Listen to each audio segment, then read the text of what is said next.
야 23장 21절에서 23절 말씀으로 진정한 부흥은 영적 부흥이다 라는 제목으로 말씀의 은혜를 나누기 원합니다. 1997년도에 제가 이제 군대에 있을 때인데요, 예수 전도단이 찬양 앨범을 발매했는데 바로 이 화면과 같은 8집 앨범, 이 부흥이라는 앨범을 발매하게 됩니다. 이 찬양 앨범이 나올 때 그 전에는 전하세 예수라는 온누리교회에서 나온 찬양이 많이들 청년들이 들었는데, 이 앨범이 나오면서 많은 이제 청년들이 이 앨범을 통하여 하나님을 예배하고 뜨겁게 기도하는 그러한 정말로 부흥의 역사가 일어나기 시작을 했습니다. 이 앨범에 실린 찬양의 곡들은 발매 후에 몇 년 동안이나 계속 각 교회에서 예배 때마다 집회 때마다 불리게 됐습니다. 그리고 실제로 찬양 앨범의 주제와 같이 청년의 부흥에 일어나는 역사가 나타나게 됐습니다. 더군다나 2000년도에는 후속작을 하면 좀 그렇겠지만 이제 9집 앨범이 나왔는데 부흥 2000이라는 그런 앨범이 발매되면서 역시 불에 기름을 부은 듯이 많은 청년들에게 이 찬양이 불리면서 하나님을 예배하고 기도하는 그런 운동이 일어나게 됐었습니다. 그런데 20여 년이 지난 지금 우리가 한번 살펴보게 되면 그때 청년들은 이제 40대 50대가 됐을 텐데 그때 그 뜨겁게 예배하고 눈물로 기도하고 선교사로 나갈 사람, 헌신할 사람 일어나 보십시오 그러면 다 일어났던 그때의 그 열정은 다 어디로 갔는가? 그때의 부름과 외침 어디로 갔는지를 한번 살펴보게 되면 우리가 담대하게 네 이렇게 됐습니다라고 말할 수 없는 것을 우리가 보게 됩니다. 지금의 20대 청년은 어떨까? 역시 마찬가지인 것을 보게 됩니다. 왜 이렇게 됐을까? 부흥이란 무엇인가에 집중을 해야 되는데 그 부흥에 집중을 하겠지만 그 부흥이 하나님이 원하는 부흥인지 인간이 원하는 부흥인지 그것에 대해서 점검하지 않았기 때문이라고 저는 감히 말씀을 드릴 수가 있습니다.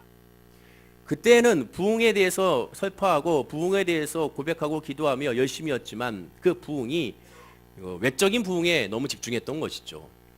사실 부흥이라는 것이 무엇일까? 부흥이라는 말의 사전적인 의미는 쇠퇴했던 것이 다시 일어나는 것이라고 말합니다. 정확한 표현입니다. 쇠퇴했다가 다시 일어난다. 그 얘기는 그전에는 쇠퇴하지 않았다는 것이죠. 굉장히 흥황했다는 것을 의미하게 됩니다. 그러나 쇠퇴했기 때문에 다시 예전의 모습으로 돌아가는 것을 말하게 됩니다. 부흥이라는 영어의 단어도 마찬가지입니다. 재생, 회복, 소생이라는 단어를 사용하고 어원도 라틴어로의 다시 사는 것에 이거는 의미가 부흥이라는 단어입니다. 시편 23편 3절에 내 영혼을 소생시키시고 자기 이름을 위하여 의의 길을 인도하시도다라는 말씀하는 이 다윗의 고백에 내 영혼을 소생시키시고, 이 소생도 이 부흥이라는 단어를 사용하고 있습니다. 즉 부흥이란 무엇이냐? 다시 소생하는 것이죠. 그럼 소생이 뭡니까? 죽었다가 살아나야 다시 소생이 되는 겁니다. 죽지 아니하면 소생이 될 수가 없는 것이죠. 죽어야 살아나는 겁니다. 그럼 죽었다가 살아나는 것이 무엇입니까? 그것이 예수 그리스도를 믿는 믿음이라는 것이죠. 구원은 죽었다가 살아나는 겁니다. 예수 그리스도를 믿음으로 말미암아 침례를 받지 않습니까? 침례를 받는 것이 예수 죽음과 예수의 부활을 우리가 육적으로 체험하고 사람들에게 공부하는 것이 바로 침례인 것입니다. 그렇습니다. 이 부흥이라는 말이라는 것은 영혼을 소생시키는 것이 먼저입니다. 외적으로 얼만큼 출석이 늘어나고 얼마나 재적이 늘어나며 얼마나 교세가 늘어나고 얼마나 교단에 사람들이 많이 늘어난 이것이 먼저가 아니라는 겁니다. 근데 그 당시에는 그것을 먼저 여겼습니다. 그래서 그를 위하여 거기에 투자를 했습니다. 모든 프로그램들이 사실상 부흥을 위하여 투자를 했지만 그러나 그 부흥이 영적 부흥에 먼저 투자한 것이 아니라 수적 부흥에 투자를 하게 됩니다. 빈자리가 보이니 그 빈자리를 채우는 것에 먼저 투자를 했던 것이죠. 진짜 투자했던 것은 예수님의 방법이었습니다. 예수님의 방법은 지금 있는 사람이 지금 있는 자리에서 그 사람이 예수를 만나고 성령 받음으로 말미암아 영적 부흥의 역사가 나타났을 때 그들이 바라보는 수적인 부흥도 일어나는 것을 확인할 수가 있게 되는 것입니다. 먼저와 나중이 바뀌게 된 것이죠. 먼저는 지금 있는 내가, 지금 예배하는 여러분이 먼저 하나님을 먼저 만나는 영적 부흥이 일어났을 때 그때 비로소 복음의 부흥의 역사가 나타나게 됩니다. 보통 부흥성이라는 말이 있죠. 사실상 여러 계시는 우리 권사님들이나 우리 장로님들이나 우리 어르신들은 예전에 예배 때는 부흥성이라는 말을 사용하지 않았습니다. 그 뭐라고 사용했습니까? 영적 부흥 대각성회 이렇게 말을 사용했습니다. 그러다 시간이 지나면 부흥성이라는 말로 줄이게 되죠. 초창기에 영적 대각성 부흥이라고 했던 이유는 뭡니까? 우리가 회개하고 예수를 만나자는 것이 부흥성의 초창기의 모습이었습니다. 예수를 만나는 것이 목적이죠. 근데 오늘날 부흥성에는 예수를 만나는 것이 목적이 아니라 사람을 채우자의 목적으로 이것이 서서히 변질되고야 만 것입니다. 오늘은 본문을 통하여 진정한 부흥은 영적 부흥인데 그 영적 부흥은 어떠한 은혜인지를 우리가 한번 살펴보기 원합니다. 그리고 오늘 말씀을 통하여 과연 나는 영적으로 부흥을 바라고 있는지, 나는 영적으로 부흥했는지, 정말 부흥, 소생했는지, 예수의 믿음과 복음만이 있는지를 살펴보는 그런 은혜의 시간을 한번 가져보기 원합니다. 유대의 오늘 본문의 요시야 왕은 이스라엘 남북 왕국을 통틀어서 역사상 전무후무한 종교개혁을 일으켰던 왕이었습니다. 요시야 왕의 종교개혁 핵심은요, 먼저는 우상 제거를 작업하는 데 있었습니다. 우상을 제거하는 것이 그에게는 먼저 보이는 모습이었습니다. 선왕들이 손대지 못했던 여로보암이 만들었던 상당, 그 단을, 어쩌면 무당의 그런 단을 제거해버리게 된 것이죠. 그것이 오늘 본문 15절에 보면 이렇게 말씀합니다. 다 함께 한번 15절 말씀을 읽어보겠습니다. 또한 이스라엘에게 범죄하게 한 느밧의 아들 여로보암이 베델에 세운 제단과 산당을 왕이 헐고 또 그 산당을 불사르고 빻아서 가루를 만들며 또 아세라 목상을 불살랐더라. 아예 그냥 우상을 그냥 박살낸 것이 아니라 빻아가지고 가루로 만들었다고 성경은 말씀하게 됩니다. 여로보암은 북이스라엘의 초대 왕이었습니다. 솔로몬의 아들 르호보암이 그 왕을 이어서 그 나라를 통치해야 되는데 그것에 반기를 들고 이스라엘 12지파 중 10지파를 규합하여 북쪽에서 나라를 건설하는데 그 나라가 북이스라엘의 왕국이 됩니다. 그는 에브라임 산지에 세겜을 건축하고 한마디로 도시를 삼게 되고 수도를 삼게 되고 예루살렘에 대한 백성들의 신앙심을 막기 위하여, 즉 예루살렘으로 남유다 왕국으로 예배를 가는 것을 막기 위하여 베델과 단에 성전을 세우게 되고 그곳에서 성전에서 예배하게 했는데 그곳에 금송아지 상을 세워서 예배하게 했습니다. 즉 금송아지를 세워서 이것이 야훼다, 이것이 여호와다라고 예배를 하게 된 것입니다. 그렇기 때문에 요시야 왕이 여로보암의 산당을 제거한다는 것이 얼마나 큰 의미가 있는지를 우리가 알게 됩니다. 선왕들은 감히 그 산당을 제거하지 못했어요. 왜? 제거하면 어떻게 됩니까? 백성들이 항의하기 때문에 그렇습니다. 저항이 어마어마했기 때문에 그렇습니다. 모든 나라는 종교로 말미암아 일어나기도 하고 종교로 말미암아 망하기도 하죠. 왜? 종교는 그만큼 사람을 단합시키는데 가장 큰 원동력이 되기 때문에 그렇습니다. 북이스라엘의 왕들이 범죄할 때마다 늘 등장하는 성경의 구절이 있습니다. 그것은 여로보암의 길로 행하여 또는 여로보암의 모든 죄에서 또는 여로보암의 집과 같이 여호와의 보시기에 모든 악을 행하며 또는 여로보암의 죄 곧 베델과 단에 있는 금송아지를 섬기는 죄에서 떠나지 아니하며, 결국 같은 말입니다.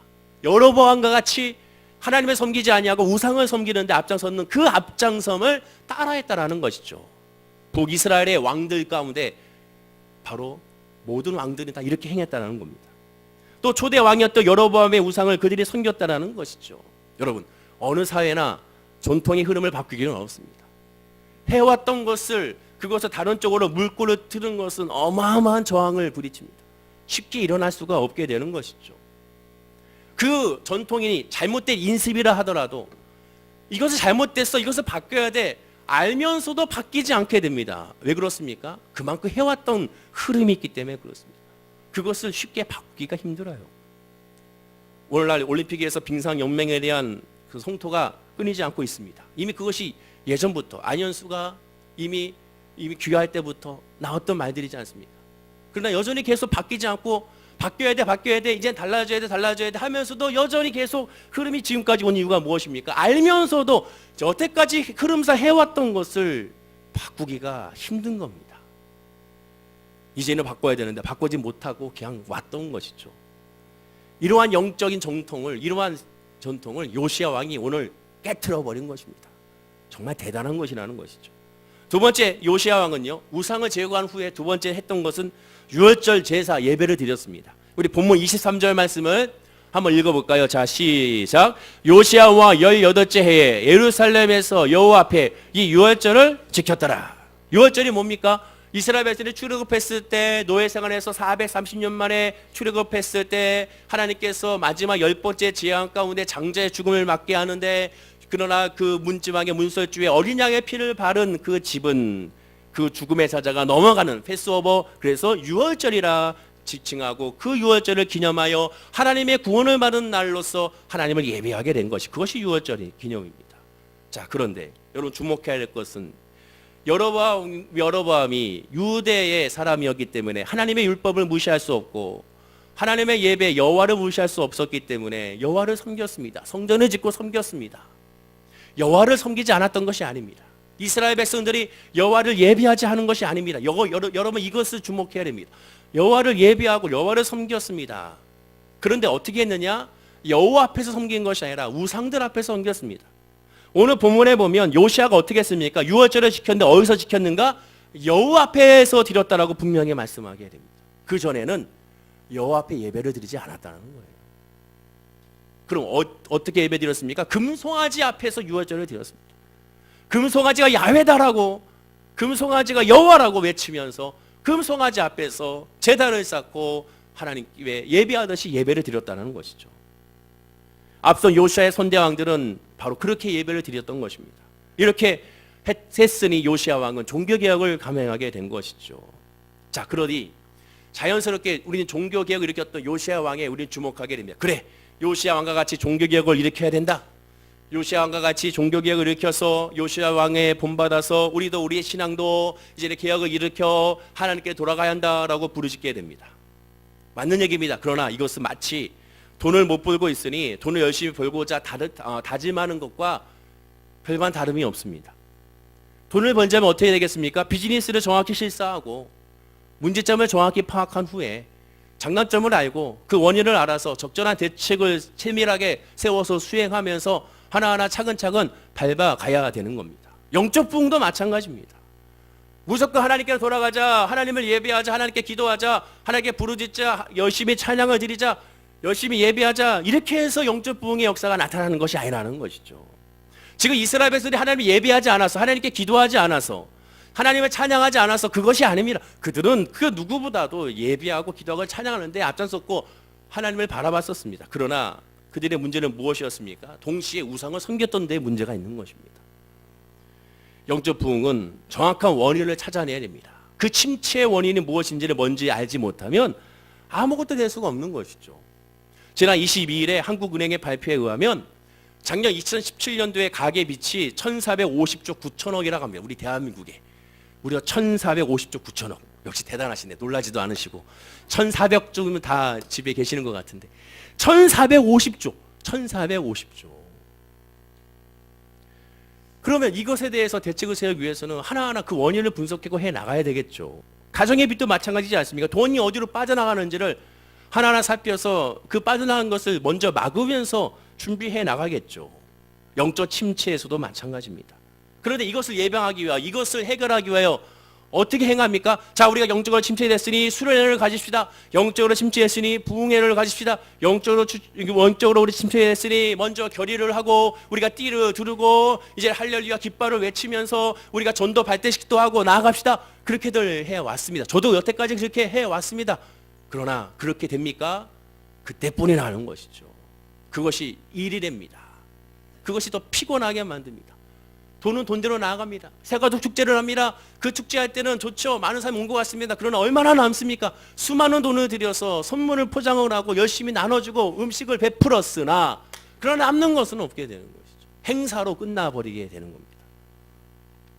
목회자 세미나도 마찬가지입니다. 여기저기 목회자 세미나 오라고 막 연락이 옵니다. 우편도 옵니다. 목회자 세미나를 한 번 간 사람은 죄송하지만 또 갑니다. 여기 갔다가 A 갔다가 B 갔다가 나중에는 전국을 일주하죠. 전국을 돌아다니면서 목회자 세미나를 합니다. 거기 간 사람은 또 거기서 또 만나고 또 만나고 또 만납니다. 그 시간에 하나님 원하는 관점으로 하나님 원하는 방향으로 움직이는 것이 더 중요한 것이죠. 그 당시에 영적 상태가 어땠는지를 먼저 살펴야 됩니다. 그렇다면 당시 이스라엘 백성의 영적 상태는 어땠는가? 그 타락 정도가 어떠한가? 그 원인을 먼저 살펴봐야죠. 의사가 먼저 진단을 하는 것처럼 먼저 진단을 해봐야죠. 그 이유가 무엇인가? 열이 나면 이 열이 나는 이유가 무엇인가? 그래서 검사하지 않습니까? 병원에서. 왜 열이 나는가를 알아야 되니까. 마찬가지로 타락했으면 왜 타락했는지를 알아야 됩니다. 진단해봤더니 그 타락의 정도가 어마어마했습니다. 여호와의 성전에 온갖 더러운 것들을 갖다 놨습니다.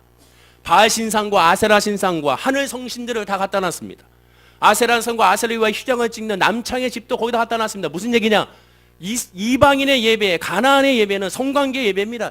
하나님의 이 성전에서 여기서 남녀가 성관계를 맺은 겁니다. 그들의 예배 형태가 그렇게 했기 때문에 그러한 모습을 바로 이 성전에서 행했던 것입니다. 그 당시에 태양신을 위한 드리는 말들, 태양신을 위한 수레, 우상의 제단들을 갖다 놨습니다.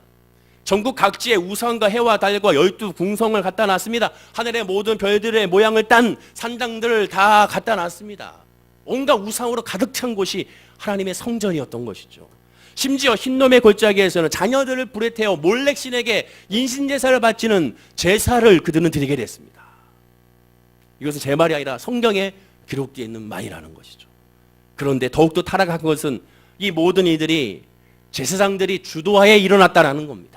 주의 종들의 주도하에 이런 일들이 일어났어요. 오늘날 따지면 목사의 주도하에, 담임 목사의 주도하에 우상을 찾아가고 무당을 찾아가는 것이죠. 예를 들면 여러분들 이제 신년에 우리가 송구 여신 예배를 드리고 나서 야 여러분 우리가 송구 여신 예배 통하여 하나님을 바라고 기도했으니 자 이제는 제가 여러분들에게 유명한 점쟁이를 한 명 소개할 테니 그분을 통하여 여러분을 점을 치십시오. 지금 그 얘기를 지금 조유정들이 하고 있었던 겁니다.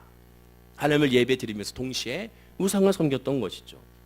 그들의 문제는 물질의 타락이 아니었습니다. 사실상 성적 타락인 다 2차적인 문제였습니다. 진짜 문제는 하나님 중심이 없었다는 겁니다. 하나님 면전 앞에서, 하나님 앞에서의 신앙, 하나님이 보고 계신다, 하나님이 지키고 계신다, 하나님이 다 듣고 계신다, 그것은 전혀 관심을 두지 않았다는 겁니다. 단지 그들이 기쁘기 위하여 무당을 불러서 구슬하고 나아가 무당과 함께 하나님께 예배를 드리고 있었다는 것이죠. 그것도 목사가 부추겨서 앞장서서 그것을 하고 있었던 겁니다. 오늘날도 생각하면 성도들이 오전에는 이 11시 예배는 교회에서 예배 드리고 오후에는 절에 가서 또한 절에서 불공 드리고 저녁에는 도교 사원에 가서 수행하는 것과 똑같다는 것이죠. 군대 가면 그런 친구들이 있습니다. 이번 주에는 교회 가가지고 초코파이 먹고 그 다음 주에는 절에 가서 비빔밥을 먹고 또한 그 다음 주에는 천주교가 가가지고 거기서 사발면을 먹고 하는 친구들이 있었습니다. 지금은 어떻게 될지 모르겠지만. 근데 그들 아예 불신자이라 상관이 없죠. 그러나 믿음의 사람이 때에 따라서 그들이 원하는 방향대로 움직이고 있었던 것과 똑같습니다. 그래 놀라운 것은 하나님은 그들에 대해 바로 심판하지 않았다는 것이죠. 저 같았으면 욱하는 마음에 바로 에라 모르겠다 이런 나쁜 XX들 해가지고 바로 그냥 번개를 내리고 지진을 내리고 쓰나미를 통하여 다시 한번 그냥 확 쓸어버리면 좋겠는데 하나님은 그렇게 하지 않으셨습니다. 왜? 언약 약속 때문에, 아브라함의 언약 때문에, 다윗의 언약 때문에 하나님은 참고 또 참으시고 선지자들을 보내어 회개를 촉구하고 또 촉구하고 또 촉구한 것을 보게 됩니다. 언제까지? 언약의 완성인 예수 그리스도가 이 땅에 오기까지 하나님은 참고 하나님의 선지자들을 보내고 그 선지자들을 통하여 회개를 촉구하게 된 것입니다. 마치 창세기 15장 16절 말씀처럼 내 자손은 4대 만에 이 땅으로 돌아오니니 이는 아모리 족속의 죄악이 아직 관영치 아니함이니라 하시더니라고 말씀한 것처럼 끝까지 참고 죄악이 관영할 때까지 하나님은 기다리시는 것을 보게 됩니다. 자, 그렇다면 이와 같은 영적 타락의 실상이 진짜 무엇인가? 단순하게 여호와를 믿지 않고 예배하지 않는 것인가? 단순하게 우상을 섬기는 것인가? 그것이 아닙니다. 우상을 섬기지 않는 것의 행간이 무엇인지, 하나님을 예배하지 않는 것의 행간이 무엇인지 그것을 찾아야 됩니다. 그것이 진짜이기 때문에 그렇습니다. 여러분들 문제라는 것은요, 하나의 문제가 해결되지 않기 때문에 나머지 가지치기 대해서 그 문제들이 나를 힘들게 하는 겁니다. 진짜 원인은 이 꼭대기에 있어요. 이게 해결되면 나머지는 다 해결되는 겁니다. 근데 이게 해결 안 되니 나머지 격가지들이 더 나를 힘들게 하고 그것도 더 무너지게 되는 것입니다. 원인은 하나입니다. 하나. 그것만 해결되면 나머지는 다 해결되게 됩니다.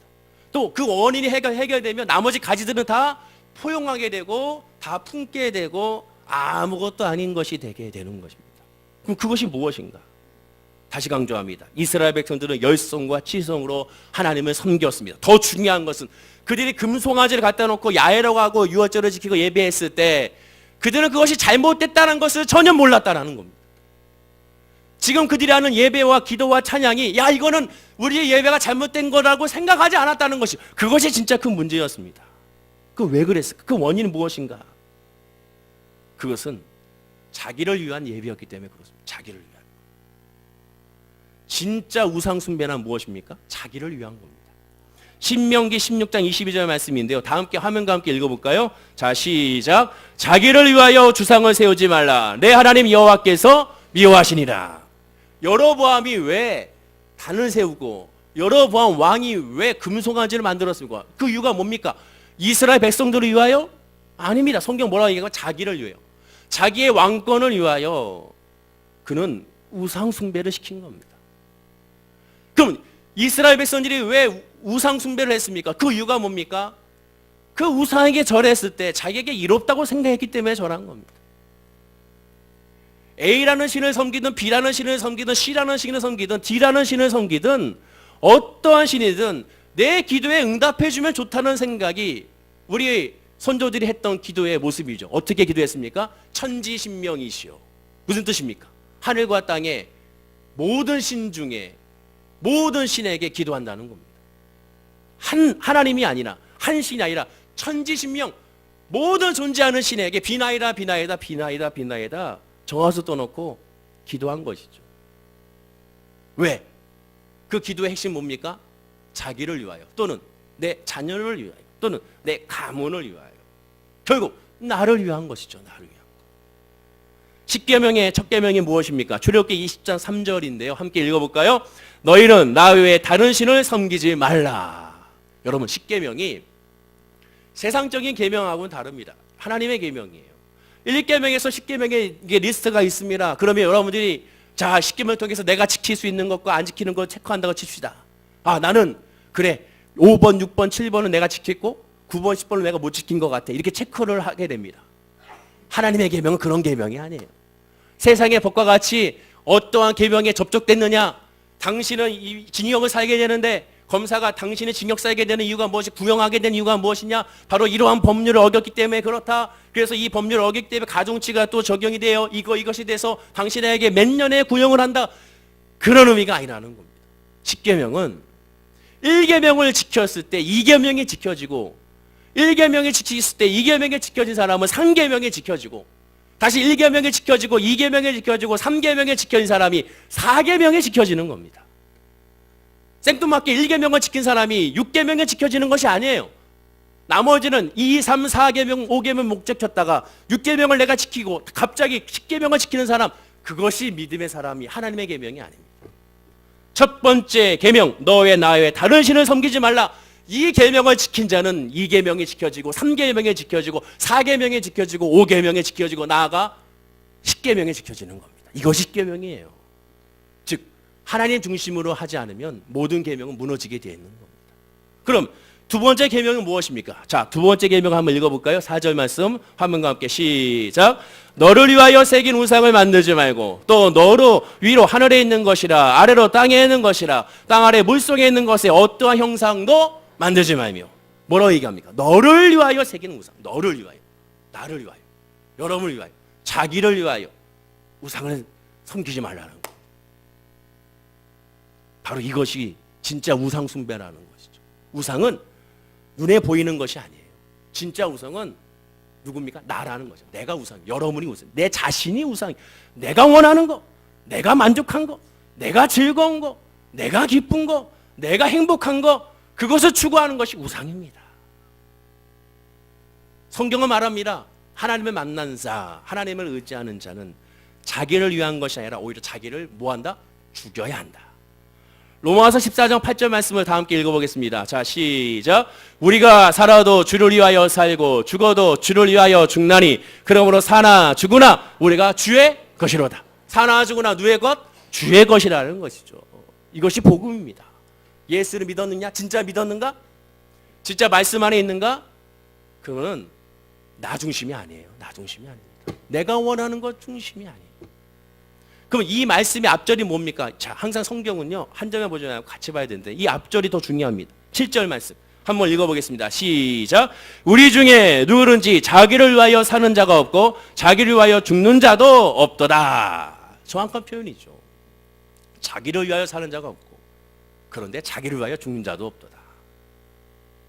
겉으로 봤을 때는 자기를 위한 것 같지 않지만 결국 자기를 위한 것이라는 것이죠. 겉으로 봤을 때는 믿음 생활 잘한 것 같습니다. 기도 잘하고 예배 잘하고 헌신 잘하고 봉사 잘하고. 하나님은 뭘 주시죠? 그 마음의 중심을 보시죠. 무엇 때문에 하느냐? 너는 무엇 때문에 목사가 됐느냐? 너는 무엇 때문에 전도사가 됐느냐? 너는 무엇 때문에 장로요, 권사요, 안수입사요, 집사요, 성도가 됐느냐? 무엇 때문에? 우리의 대답은 하나, 예수 그리스도 때문이라고 고백을 해야 되는 겁니다. 거기에 내가 살아있을 수는 없는 거예요. 그래서 신앙이라는 어떤 싸움입니까? 이 싸움입니다. 나하고의 싸움이에요. 신앙은 사단 마귀의 싸움 이전에 나를 죽이는 싸움이에요. 내가 죽어야 주님이 살아나기 때문에 그렇습니다. 따라서 하나님 대신에 오직 자기 중심으로 살아가는 것이, 그것이 우상 숭배의 핵심이 되는 겁니다. 진짜 타락이고 진짜 우상 숭배라는 것이죠. 자, 그러면 이렇게까지 타락했던 자기 중심 생활하는 그 근본 원인이 무엇인가? 아담과 하와가 바로 자기 중심으로 자기가 먹고 싶은 거 따먹고 자기 영광을 위하여 하나님 앞에서 범죄한 것처럼, 그 원인은 무엇인가? 그 이유를 찾기 위하여 우리는 갑자기 선왕들은 전혀 하지 않았던 이 종교개혁을 왜 하필이면 요시야 왕 때 요시야가 종교개혁, 그것도 그 전통을 깨트리기까지 그것을 감행했는가? 그것도 우상을 그냥 깨트리는 것이 아니라 아예 빻아가지고 그냥 가루로 만들 정도로 그렇게 했던 이유가 무엇인가? 우리가 그것을 발견해야 됩니다. 왜 그렇게 했을까? 세상 말로 갑자기 삘 받아서 그런 것인가? 그 이유가 무엇인가? 그것을 발견해야죠. 요시야가 영적 개혁을 일으킨 동기가 성경에 나와 있습니다. 열왕기하 22장 8절과 11절인데 이 말씀 너무 중요하니까 조금 길지만 우리 천천히 화면과 함께 읽어보겠습니다. 자, 시작. 대제사장 hil기야가 서기관 사반에게 이르되 내가 여호와의 성전에서 율법책을 발견하였노라 하고, hil기야가 그 책을 사반에게 주니 사반이 읽으니라. 서기관 사반이 왕에게 돌아가서 보고하여 이르되 왕의 신복들이 성전에서 찾아낸 돈을 쏟아 여호와의 성전을 맡은 감독자의 손에 맡겼나이다 하고, 또 서기관 사반이 왕에게 말하여 이르되 제사장 hil기야가 내게 책을 주더이다 하고, 사반이 왕의 앞에서 읽음에 왕이 율법책의 말을 듣자 곧 그의 옷을 찢으니라. 여기 있죠. 성전에서 율법책이 발견됐습니다. 하나님의 성경이 발견됐다고 생각하시면 됩니다. 하나님의 말씀이 성경책에 발견됐어요. 자, 이 성경책이 발견되자 이 성경책을 가지고 hil기야가 사반에게 주고, 서기관, 이 사반 서기관이 왕에게 이 성경책을 보여주고, 그러고 나서 이 성경책을, 율법책을 어떻게 했습니까? 성경에 뭐라고 써 있습니까? 사반이 왕의 앞에서 뭐 했습니까? 읽음에, 왕의 앞에서 하나님의 말씀을 읽었습니다. 자, 왕의 앞에서 하나님의 말씀 읽자 왕이 율법책의 말을 듣자 어떻게 했습니까? 곧 그의 옷을 찢으니라. 유대인들에게서 옷을 찢는다는 것은 회개와 참회의 표현입니다. 하나님 앞에 참여한다는 의미가 이 안에 있는 것이죠. 요시야가 종교개혁을 일으켰던 원인이 어디에 있습니까? 하나님의 말씀을 읽을 때, 하나님의 말씀을 묵상할 때, 하나님의 말씀을 들을 때 그 말씀이 그의 마음을 바꾸게 하여 회개하게 하고 종교개혁을 일으키게 했다는 것입니다. 다른 말로 하면 그 전에는 율법책을 전혀 읽지도 않았고 심지어 읽는지도 몰랐다는 것이죠. 전 선대 왕들은 하나님의 말씀을 듣지도 못했던 겁니다. 하나님의 말씀을 가까이 하지도 못했던 거예요. 그러니 하나님의 말씀을 알지 못하니 종교개혁을 일으킬 수가 없는 겁니다. 하나님의 말씀을 알지 못하니 이 예배가 잘못된 예배구나, 금송아지 섬기는 것이 잘못된 예배구나, 이것은 유월절 예배가 아니구나, 이것은 하나님께 기도하는 것이 아니구나, 이것은 하나님 원하시는 예배와 기도와 찬양이 아니구나, 이것을 깨닫게 되는 겁니다. 말씀이 들어왔을 때, 말씀을 읽었을 때 말씀으로 말미암아 진짜 하나님을 발견하게 되는 겁니다. 그렇다면 어떤 결론에 이르게 됩니까? 종교개혁이 갑자기 일어난 것입니까? 자기 의지로 일어난 것입니까? 아니라는 것이죠. 오직 하나님의 말씀이 비춰질 때 그때 진짜 변화의 역사가 나타나게 됩니다. 하나님의 말씀이 비춰질 때 소생의 역사가 나타나게 되는 것이죠. 하나님의 말씀이 비춰질 때 진짜 그 사람이 예수 안에서 하나님의 사람이 될 수가 있게 되는 것입니다. 그러므로 프로그램이 사람을 변화시키는 것이 아니에요. 교회에서 가장 중요한 것이 그래서 뭡니까? 말씀입니다. 말씀. 하나님의 말씀을 듣는 것. 지금 여러분 이 시간에 이 설교 시간이 그래서 중요한 겁니다. 설교 시간이 줄어들면 그 교회는 머지않아 영적으로 침체되게 되게 됩니다. 하나님의 말씀이 선포되지 않은 교회, 하나님의 말씀이 선포되지 않는 강대상, 하나님의 말씀을 중요하지 않는 목사, 하나님의 예배를 소중히 여기지 않는 목사, 그 밑에 있는 양들은 진짜 불쌍한 겁니다. 기쁘고 즐거운 일이 많을 수가 있을지 모르겠습니다. 그러나 성경의 말씀처럼 전도에 미련한 것처럼, 복음에 미련한 것처럼, 사람들이 봤을 때 예수 그리스도는 미련한 것으로 보시냐는 보일지 몰라도 그 은혜를 깨닫고 안 사람, 말씀의 은혜와 말씀의 권능과 말씀의 힘을 아는 사람은 그 말씀을 떠날 수가 없게 되는 겁니다. 오늘 성경은 그걸 우리에게 말씀하죠. 찬송가 293장의 찬양이 무엇입니까? 주의 사랑 비칠 때 기쁨이 오네. 근심 걱정 물러가고 기쁨이 오네. 기도하게 하시며 희미한 것 물리쳐 주의 사랑을 비칠 때 기쁨이 온다라고 하지 않습니까? 주의 사랑이 뭡니까? 말씀이죠. 주의 사랑은 언제 비칩니까? 말씀을 들을 때 그 사랑을 깨달아서 변화되는 거죠. 선지자들 말합니다. 주여 말씀하옵소서. 내가 듣겠나이다. 내가 듣겠나이다.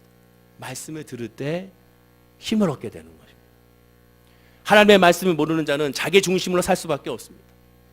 필연적으로 세상을 쫓아 타락의 일로 빠지게 됩니다. 내가 하는 것이 주님이 원하시는 건지 아닌지를 모릅니다. 자기 중심의 신앙의 사람은 그 자리가 하나님 원하시는 자리인지를 알지 못하는 것이죠.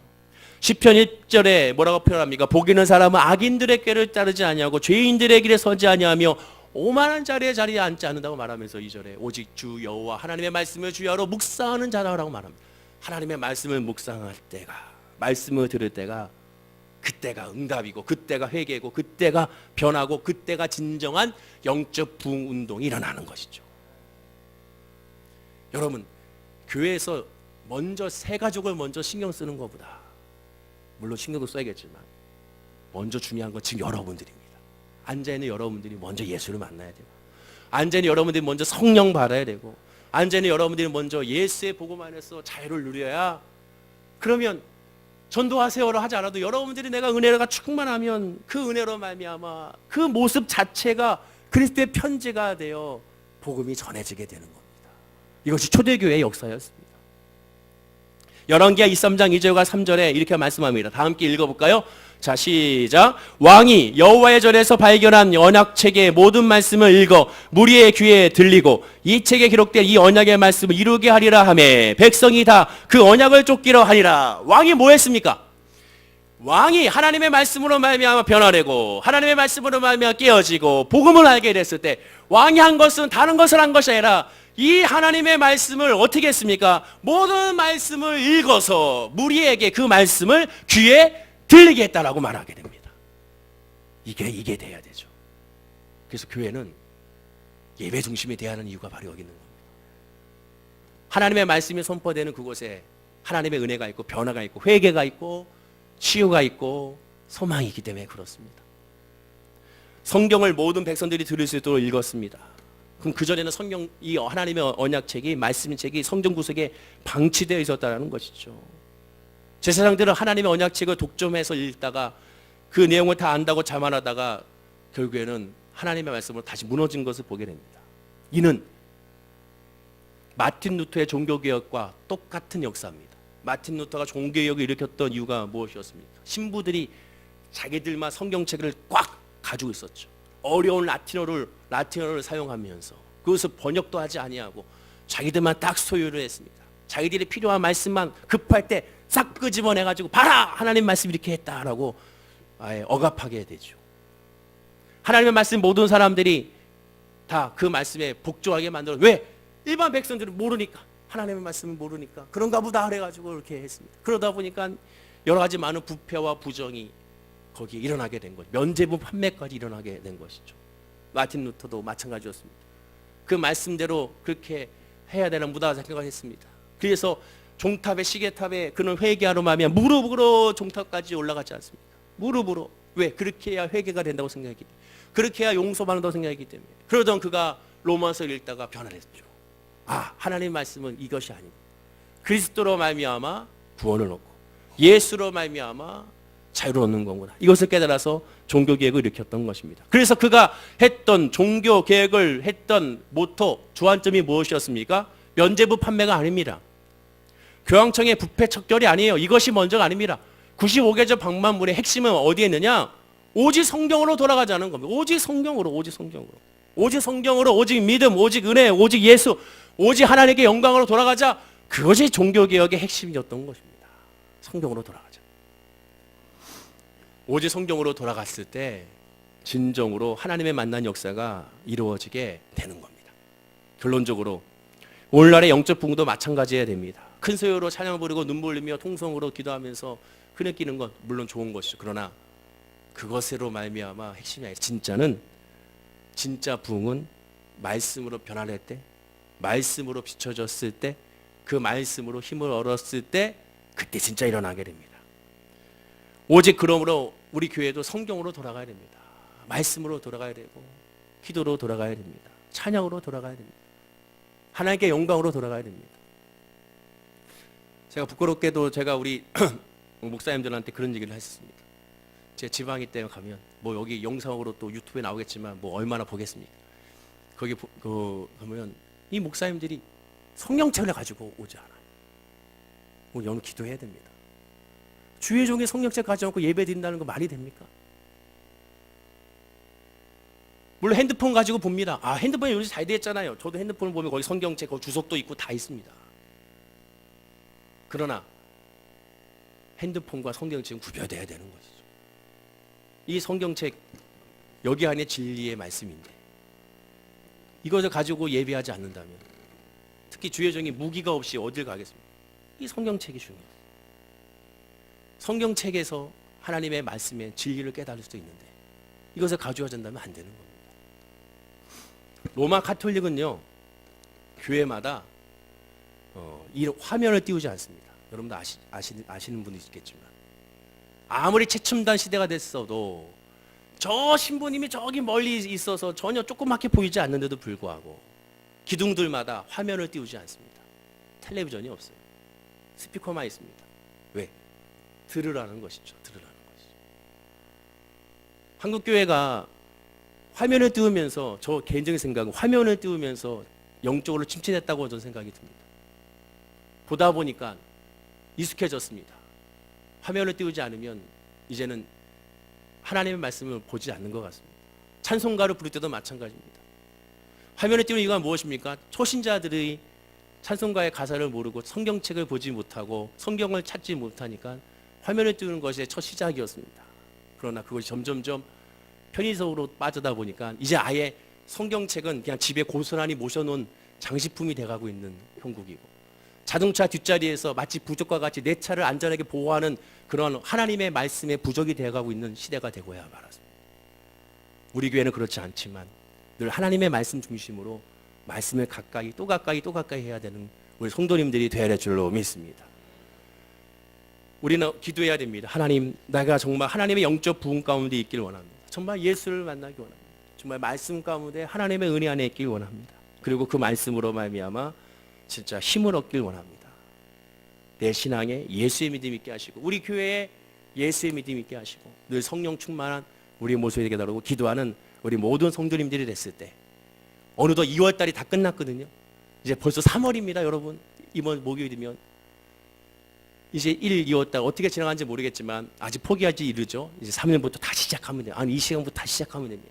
말씀으로 시작하고 기도로 시작하여 2018년도에 큰 하나님의 은혜 역사가 있기를 간절히 소망하는 예수 안에서 기쁨이 넘치는 우리 성도님 되기를 간절히 축원을 드립니다. 기도하겠습니다. 아버지 하나님 감사합니다. 영적 부흥이 우리에게 먼저 일어나야 될 줄로 믿습니다. 아버지 원하오니 우리 사랑하는 월계신 분께 우리 모든 성도님들에게 하나님의 말씀을 가까이하여 말씀으로 말미암은 부흥의 역사가 아버지여 일어나게 하여 주시옵소서. 그 말씀으로 말미암아 예수를 깨닫게 하시고 예수를 깨달음으로 말미암아 참된 은혜와 소망이 우리 모든 성도님들의 믿음과 마음과 삶 가운데 이어지게 하여 주시옵소서.